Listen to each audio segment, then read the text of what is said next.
MasantéSexuelle.com, c'est si bon d'agir. Ok Jacques, nous allons aborder maintenant le thème du sadomasochisme, en particulier en voguant sur la vague de 50 nuances degrés. Est-ce que c'est un mythe ou une réalité ce sadomasochisme? Est-ce qu'on en a fait tout un plat ou est-ce que vraiment dans la patientèle que nous rencontrons, nous avons affaire à des personnes ayant ces pratiques? Alors bien sûr, ça reste quelque chose de relativement marginal. Et je dirais que 50 nuances degrés, évidemment, un peu dédramatiser, démythifier ces pratiques. Dans les bouquins et dans le film, il s'agit bien sûr de sadomasochisme, mais également de domination-soumission. On parle souvent de BDSM, bondage et discipline, puis DS, domination et soumission, et SM, sadomasochisme. Donc c'est vraiment un acronyme qui regroupe le 3.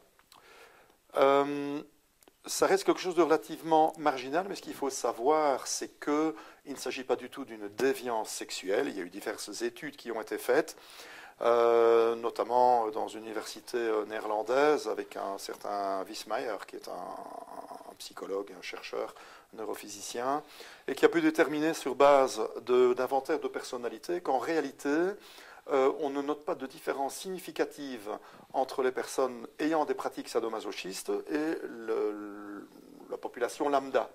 Il n'y a pas de différence. Au contraire, on détermine même chez les personnes pratiquantes une ouverture d'esprit plus importante et une sexualité généralement plus épanouie. Donc je pense qu'il ne faut ni en faire le prosélytisme parce que chacun pratique la sexualité qui lui convient, mais d'autre part, ce qu'on pourrait qualifier de déviance sexuelle ou de troubles sexologiques ou de pathologies sexologiques ne sont pas plus importantes ni plus nombreuses chez les pratiquants BDSM que chez une population lambda.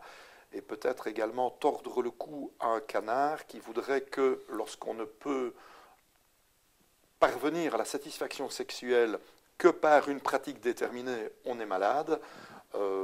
Personnellement, je connais des pratiquants ayant des pratiques SM régulières qui ne s'épanouissent que dans cette sexualité-là et qui sont parfaitement épanouis et équilibrés. Donc non, ce n'est pas une pathologie, pour autant bien sûr que les pratiques soient consensuelles, qu'elles soient saines, qu'elles soient sécurisées. Mais qu'elles ne portent pas atteinte qu'elles ne portent physiquement. pas atteinte à l'intégrité physique ou psychologique d'un des deux partenaires, qu'elles ne soient pas imposées contre son gré à un autre partenaire, bien évidemment. Tout à fait. Et d'ailleurs, justement, à cet égard, un tribunal français avait condamné des participants de pratiques SM suite à une plainte d'une dame qui était consentante au départ, qui avait subi des brûlures de cigarettes. Et donc, cette dame-là avait porté plainte et le tribunal a donné raison à cette dame-là puisqu'il avait eu la lésion physique.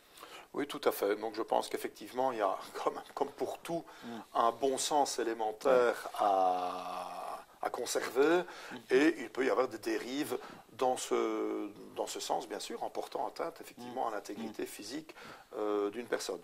Mais ce qui me semble important vraiment, c'est de bien comprendre que tant les romans que le film ont peut-être un petit peu dédramatiser ces pratiques et donc ont ouvert les chambres à coucher à l'utilisation d'un masque, d'un bandeau sur les yeux et de menottes à moumoute rose pour les jeux érotiques. Comme quoi, il y a tout un continuum entre le BDSM léger et plus hard.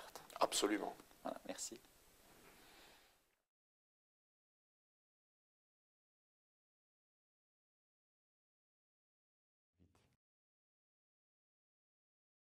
MasantéSexuelle.com, c'est si bon d'agir.